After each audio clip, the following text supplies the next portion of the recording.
Welcome back to our deep dive. It's really easy to picture historically black colleges and universities, HBCUs, as maybe something from the mid-20th century or perhaps the civil rights era. Mm-hmm. But the truth is, the roots go much, much deeper. We're talking about dozens and dozens of these vital institutions founded before 1950. Some stretch back well over 150 years. It's an incredible history, and when you think about the context, severe segregation, outright hostility in many cases, founding a college was, a monumental act. Absolutely. It wasn't just about classrooms and books. It was about self-determination, about carving out a space for opportunity where society was actively trying to deny it. Exactly. So this deep dive, it's really about exploring those origins. What were the initial missions? Who were the people driving this? It's fundamental to understanding the fight for educational equity in America. Right. So if you've ever wondered about the evolution of higher education in the U.S., or maybe the specifics of how these particular institutions battled for existence and impact, well, you're definitely in the right place. We've been digging through historical records, summaries, all sorts of accounts detailing HBCU foundations between roughly 1837 and 1950. It's a huge amount of information, really fascinating stuff. It really is. And our mission today, our goal, is to sort of unpack that. We want to uncover the diverse beginnings, the unique goals, those pivotal early years for a whole slew of these schools, and give you a real sense of this landscape. Sounds good. It's a rich story to tell. Okay, let's jump in. Where do we even begin? We have to start with the real pioneers, right? The ones established even before the Civil War. Absolutely. That period, say 1837 up to 1865, it's foundational. And what's really striking is that even before emancipation, you see these seeds being planted, often a mix of philanthropy and sheer aspiration from the Black community itself. So first up has to be Cheyney University, Pennsylvania, 1837. Just think about that date for a second. Yeah, it's decades before the war. Decades. It's recognized as the very first institution of higher learning for African Americans in the U.S. It owes its existence to a Quaker philanthropist, Richard Humphreys. He saw the need, left money in his will specifically for this purpose. Right. And it started as the African Institute, then became the Institute for Colored Youth. The name changed over time, but that core idea was there from day one. What strikes me there, too, is the role of someone like Humphreys, a white philanthropist. It points to some level of collaboration, or at least shared understanding of the injustice, even that early on. It does, though we have to be careful not to overstate it given the times. But yes, individuals like Humphreys using their resources created openings where basically none existed. It thinks that those early, often overlooked cross-racial efforts. Okay, moving forward a bit, 1854, Lincoln University, also in Pennsylvania. This one marks another major milestone. The first degree granting HBCU. Exactly. Founded by Presbyterian ministers John Miller Dickey and Sarah Emlyn Cresson. Their goal was higher education, specifically liberal arts and sciences, for young Black men. It wasn't just basic skills. It was aiming higher. That's a critical distinction. Moving to degree granting status shows a shift, right? It's not just about literacy anymore. It's about developing intellectual leadership, providing an education on par with what was available to white students. A clear step up in ambition. Then, just 2 years later, 1856, we get Wilberforce University in Ohio. Wilberforce. Really significant. Why is that? What makes it stand out? Well, it's the oldest private HBCU continuously owned and operated by African Americans. That's key. It was a joint venture initially between the AME Church, the African Methodist Episcopal Church, and the Methodist Episcopal Church, but the AME Church took full control later. And named after William Wilberforce, the British abolitionist. Right. And its initial focus was classical education and teacher training. That tells you a lot about the priorities, intellectual rigor, plus building the capacity to educate their own. That AME Church connection seems vital. Owning and operating meant they could really shape the curriculum, the environment, make it relevant. Absolutely. Agency was huge. And that focus on teacher training pops up again and again. It was about building the infrastructure for education from within the community. Okay, 1857 takes us west of the Mississippi, Harrisville State University. Yeah, in St. Louis. Its origins are a bit different. How so? It was started by the St. Louis Public Schools as a normal school, basically, a teacher training school. And it was the first public teacher education institution west of the Mississippi. Now, it wasn't exclusively for African Americans initially, but it played a crucial role. So a public entity involved early on. That's interesting. It suggests some recognition, at least in St. Louis, of the need for trained teachers across the board. It does, and it shows this push for educational infrastructure wasn't just an East Coast thing. The question, of course, is how accessible it truly was for Black educators at the very start. Right. Then we get into the Civil War years. 1862, the beginnings of Lemoyne-Owen College in Memphis. Yes, started as Lincoln Chapel, an elementary school initially. Founded by the American Missionary Association, the AMA, their goal was pretty direct: educate freedmen and runaway slaves during the war. The AMA was incredibly active in the South, especially during and right after the war. They established hundreds of schools. For Lemoyne-Owen, starting as an elementary school and evolving into higher ed shows that trajectory of meeting immediate needs and then building upwards. You can really see the direct link there, Yeah. the fight for freedom and then immediately the pursuit of education. It was fundamental. Knowledge was power, literally. Okay, so that takes us to 1865, the end of the Civil War. And suddenly, boom, a huge surge in the founding of HBCUs. Why then? What changed so dramatically?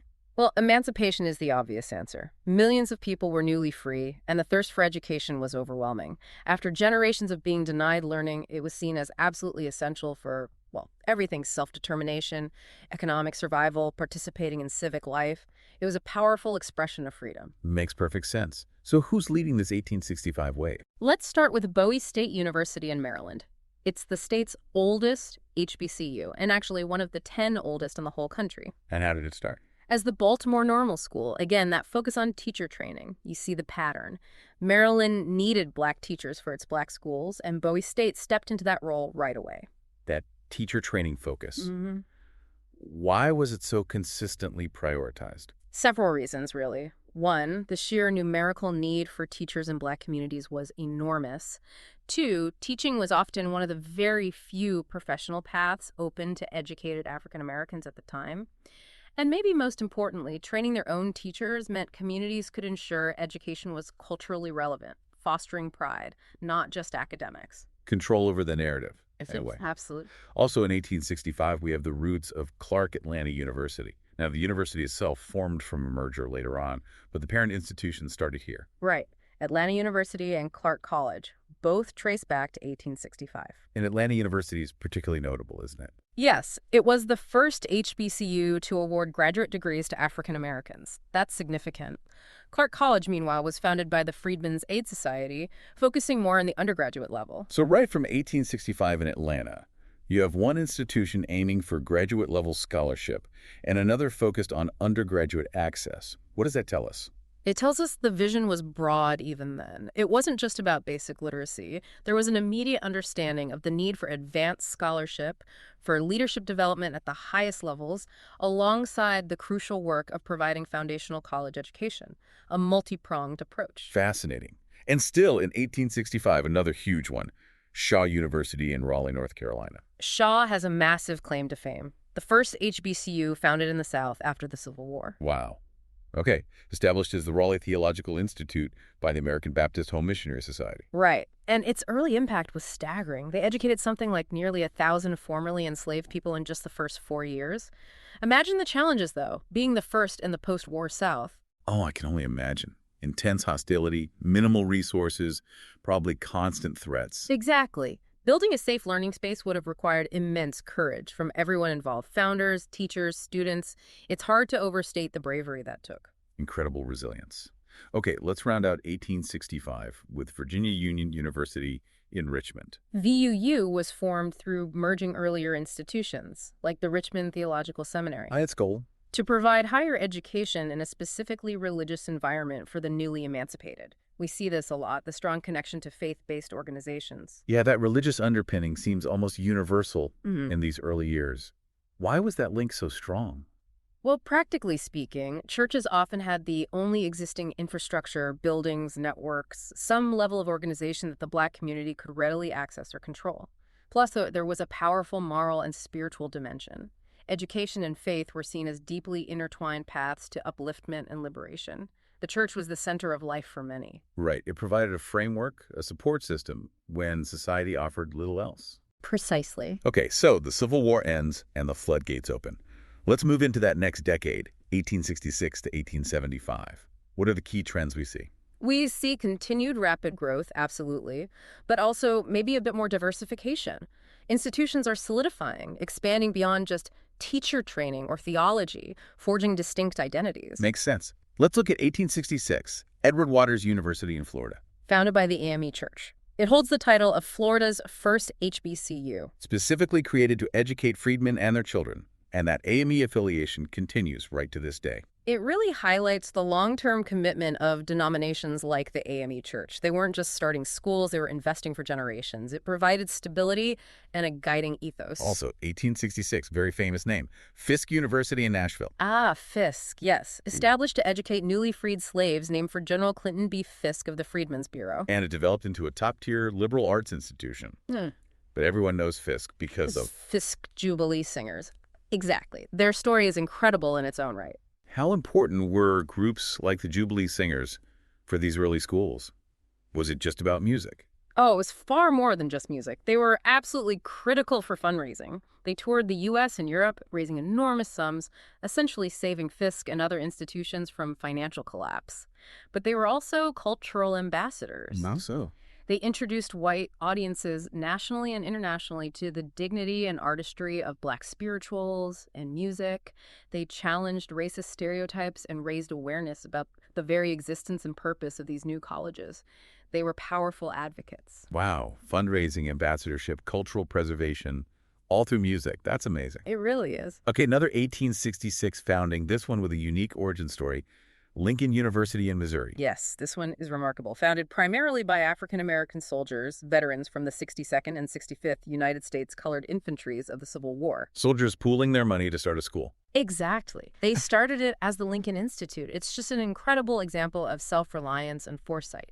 These men had fought for freedom, and then they immediately turned their attention to securing the intellectual tools needed to live as free citizens. That says so much about their understanding of what freedom truly meant. It wasn't just the absence of chains. Not at all. It was about empowerment, knowledge, opportunity. Their actions speak volumes. Also, 1866, down in Mississippi, we have Rust College. Right. Founded in Holly Springs. Interestingly, it was initially chartered as Shaw University. Wait, another Shaw University? Yes, that caused some confusion, understandably. It was later renamed to honor Reverend Richard S. Rust, a prominent figure in the Freedmen's Aid Society. But it's one of the oldest HBCUs in Mississippi. Why the name changes and overlaps? Was it common? It happened reasonably often in the early days. There was a relatively small pool of widely recognized names, abolitionists, supporters, religious leaders, that founders wanted to honor. As institutions grew, got new benefactors, or just wanted a unique identity, names would change. It was part of the evolution. Okay, 1867. This year seems incredibly busy for HBCU foundations. Just an explosion. It really was. Reconstruction was underway, and the push for education was intense. Let's start with Alabama State University. Its beginnings sound incredibly humble. Almost unbelievably so. Started in Marion, Alabama as the Lincoln Normal School, founded by 9 formerly enslaved men, known today as the Marion Nine. And how did they fund it? They raised just $500. That's it. An initial $500 pulled together by these 9 men to start a school. It's just a stunning example of grassroots determination. Absolutely inspiring. The commitment is just, wow. Yeah. Also, 1867, Barber Scotia College in North Carolina. Yes, formed eventually from the merger of Scotia Seminary and Barber Memorial College, established by the Presbyterian Church. And its initial focus was specific, right? Right. Yes, initially it was focused on educating African-American women, training women teachers, leaders for the community. It only became coeducational much later. So the Presbyterians saw educating women as a priority early on. What does that suggest? It suggests they recognized the absolutely crucial role women played in families, churches, community uplift. Educating women was seen as key to elevating the entire race. These women's seminaries offered opportunities that were desperately needed in a society that severely restricted options for Black women. Right. Fayetteville State University, also 1867, North Carolina again. Started as the Howard School, like many others, it eventually became a state-supported teacher training institution. That shift to state support, what drove that? Was it purely altruistic? Rarely purely altruistic. It was often a mix of factors. Growing political pressure from Black communities, a recognition by the state of the need for Black teachers, even in a segregated system, and sometimes federal incentives tied to education funding. But the funding was almost always unequal. State support for Black schools lagged far behind white institutions. It was a step, but often a small and grudging one. The separate but equal fallacy in action. Precisely. Okay. We absolutely cannot talk about 1867 without mentioning the giant. Howard University in Washington, D.C. No, you certainly cannot. Howard is unique. Founded directly by an act of the U.S. Congress, named for General Oliver O. Howard, head of the Freedmen's Bureau. That federal involvement is huge. It signaled, at least initially, a national-level commitment or acknowledgement of the need for higher education for African Americans. Its location in D.C. also gave it immediate prominence. And its mission was broad from the start. Liberal arts, sciences, professional schools later on. It aimed high. It really did, and it quickly became a hub for Black intellectuals and a leader in research and civil rights advocacy. Its impact is just immense. Okay, still in 1867, Johnson C. Smith University in Charlotte, North Carolina. Another Presbyterian founding, started as Biddle Memorial Institute. And its initial focus. Primarily educating Black men for the ministry, like we saw with some others. It was later renamed Johnson C. Smith after a major donation from Mrs. Jane Berry Smith in honor of her late husband. That focus on ministry keeps coming up. Why was training ministers so central? Because the minister was often the central figure in the Black community. They weren't just spiritual leaders. They were often community organizers, educators, political advocates, counselors. An educated ministry was seen as essential for guiding the community through incredibly difficult times. Okay, makes sense. And then also 1867, another incredibly well-known name, Morehouse College. Yes, originally founded in Augusta, Georgia as the Augusta Institute. Also focused on theology and education for Black men initially. Correct. It later moved to Atlanta and was renamed in honor of Henry Lyman Morehouse, a key figure in the American Baptist Home Mission Society, which strongly supported the school. Morehouse has this incredible legacy of producing leaders, Dr. King obviously, but so many others in various fields. What do you think is the key to that enduring legacy? That's the million-dollar question, isn't it? I think it's a combination of things. A rigorous academic environment, yes, but also a profound emphasis on character, leadership, service, and frankly, instilling a sense of responsibility to uplift the race. The Morehouse mystique, they call it. It's about fostering excellence and social consciousness in Black men. A powerful combination. Yeah. Okay, still in 1867, Morgan State University in Baltimore. Started as the Centenary Biblical Institute. By the Methodist Episcopal Church, again with that initial goal of training ministers. Yes. It later became Morgan College and then eventually Morgan State University, a public institution. So another example of that transition from private religious founding to state university status. What are the trade-offs there? Well, the big advantage of becoming public is usually more stable funding from the state, potentially lower tuition, making it more accessible. The potential downside can be less autonomy, more state bureaucracy, maybe political pressures that could dilute its specific mission or focus on the Black community. It's often a complex calculation for these institutions. I can see that. Also 1867, St. Augustine's University in Raleigh. Founded by the Episcopal Church. Their stated mission was very direct: educate freed slaves. Simple as that. Another example of sustained commitment from a religious denomination. Absolutely. These church affiliations provided not just money, but a moral compass and a supportive community structure. And one more for 1867, Talladega College in Alabama. Talladega has a powerful founding story, too. Established by two former slaves, William Savory and Thomas Tarrant, with support from the American Missionary Association. Founded by formerly enslaved men themselves. Yes. It's Alabama's oldest private HBCU. That act of formerly enslaved individuals founding a college, it just speaks volumes about their belief in education as the path forward. It's profoundly moving. Truly. Okay, let's move into 1868, Hampton University in Virginia. Known initially as Hampton Normal and Agricultural Institute. Founded by General Samuel Chapman Armstrong. And the name suggests its focus. Exactly. A dual focus on teacher, normal training, and practical vocational skills, agriculture, trades. This reflected Armstrong's particular educational philosophy, often called the Hampton model. We'll be back after a quick break. Hey there. Welcome to Good Advice Giver. First, we want to start by saying a massive thank you for tuning in today. Whether you're a long-time listener or you're joining us for the first time, we're truly grateful to have you here. We know you've got a lot of options when it comes to podcasts, so the fact that you're spending your time with us means the world. So thank you. That's right. We're excited to have you with us because here on Good Advice Giver, we cover just about everything. Whether you're interested in sports, relationships, sex, money, finances, business, Digital marketing, music, education, movies, comedy, or something else entirely. We've got it all. No topic is off limits here, and we dive deep into real, meaningful conversations that matter. We've also got a mix of male and female hosts, so you're always getting a well-rounded perspective on every topic we cover, from business strategies to personal development, from car shopping to digital products like affiliate marketing. We bring a little bit of everything to the table.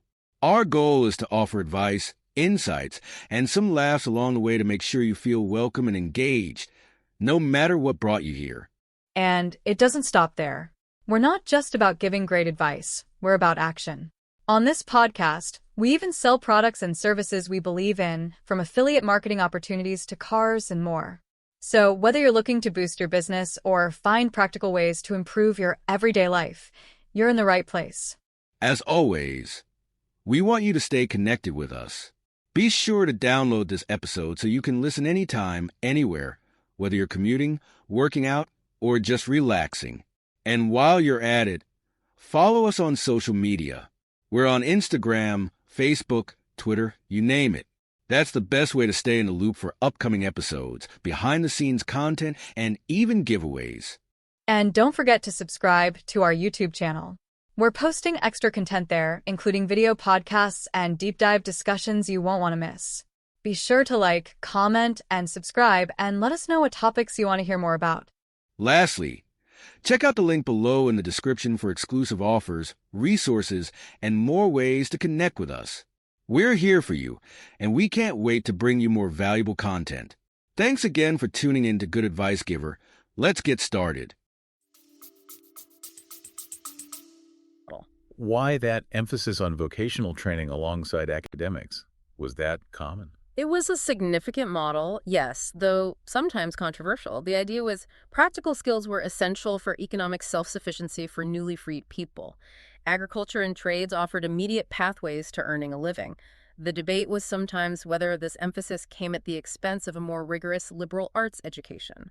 Ah, the Booker T. Washington versus W.E.B. Du Bois debate in miniature almost. In some ways, yes. It reflected different philosophies on the best path to racial upliftment. Okay, 1869, Claflin University in South Carolina. Founded by Methodist missionaries. Claflin has a really interesting distinction. What's that? It was the first university in South Carolina that was open to all students, regardless of race or gender, right from its founding. Wow, in 1869, South Carolina. That's incredibly progressive and, frankly, brave. Extremely brave. It must have faced enormous pressure. But it set a standard, even if it was difficult to maintain in practice later on as Jim Crow laws tightened. It was a statement. A powerful statement. Also, 1869, the roots of Dillard University in New Orleans. Yes, like Clark Atlanta, Dillard formed later from a merger.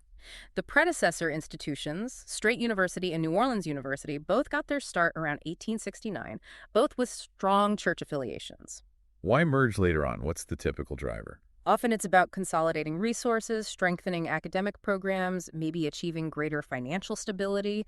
By combining forces, they could potentially create a stronger, more comprehensive institution for the Black community in New Orleans. Makes sense. Okay, 1870, Allen University in Columbia, South Carolina. Another AME church founding, named after Bishop Richard Allen himself, the founder of the AME Church. That naming convention really anchors it in that specific tradition. Absolutely. It connects the university directly to the origins of the AME Church and its long fight for Black autonomy and uplift. It's highly symbolic. Also 1870, right there in Columbia, South Carolina as well, Benedict College. Founded by Northern Baptists, specifically Bathsheba A. Benedict, who provided the initial funding. Its purpose was clearly stated: to educate freedmen. So we see Northern Baptists, Methodists, Presbyterians, the AMA, Quakers. Why were these Northern religious groups so invested in Southern Black education? Many felt a strong moral and religious obligation after the Civil War. It was tied to abolitionist sentiments, a belief in the equality of souls, and a desire to help the formerly enslaved transition to freedom. They saw education as absolutely vital for spiritual, economic, and social progress. They had resources and organizational capacity that were desperately needed. Okay. 1871 takes us to Alcorn State University in Mississippi. This one's a landmark. Huge landmark. Alcorn was the first Black land-grant college in the United States. The first one. Established under the Morrill Land Grant Acts, named after the Mississippi governor at the time, James L. Alcorn.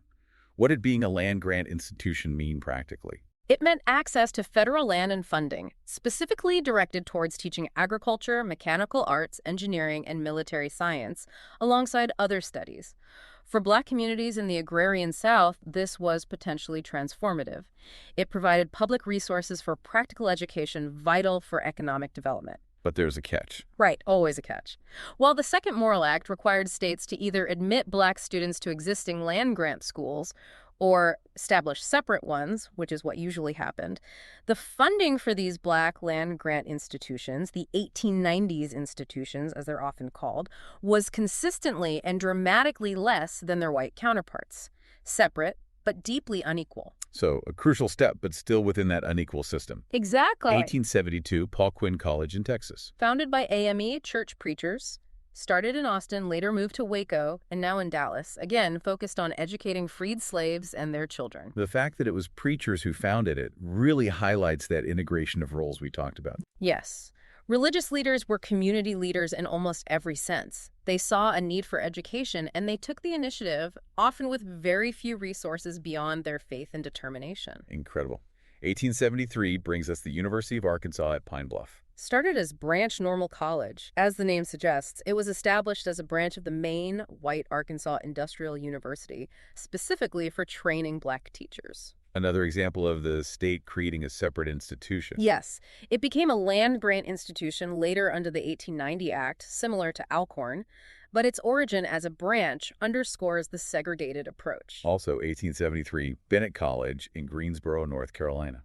Bennett has an interesting history. It actually started as a coeducational institution. Oh, I know it now as a women's college. Right. It transitioned later in the 1920s to focus exclusively on the education of African-American women. It became one of only 2 HBCUs exclusively for women, along with Spelman. Why that shift?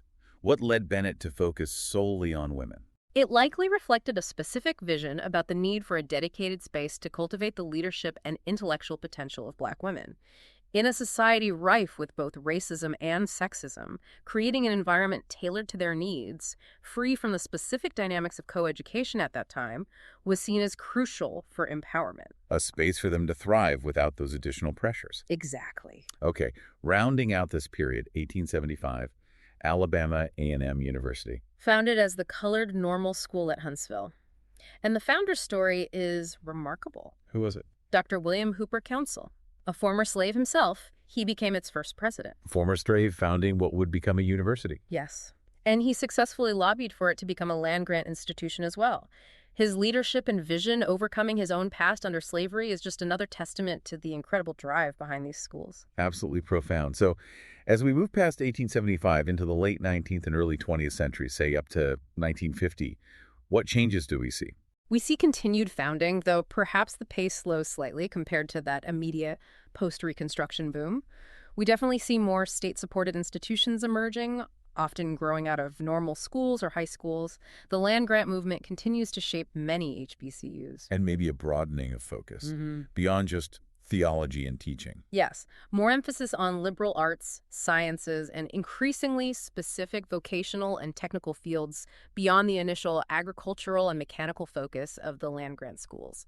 You also see junior colleges starting to emerge later in this period. So the landscape keeps evolving. Let's touch on some examples from this later era. We won't hit every single one. There's so many, but some key developments. Okay. For instance, 1876, Prairie View A&M University in Texas. Another crucial land-grant institution established specifically for African Americans. 1877, Jackson State University in Mississippi, starting as Natchez Seminary, founded by the American Baptist Home Mission Society. Again, that Baptist support. Right. It moved to Jackson later and evolved into a state university. 1879, Livingston College in North Carolina, founded by the AME Zion Church. Another major Black denomination stepping up. And Payne College in Augusta, Georgia, 1882. Interesting because it was intentionally founded as an interracial effort between Southern white Methodists and the Colored Methodist Episcopal Church, later CME. An explicit attempt at collaboration. How common was that? Less common than institutions founded solely by Black denominations or Northern white groups, especially in the Deep South by the 1880s. Payne's founding is quite noteworthy for that reason. Okay. 1880s.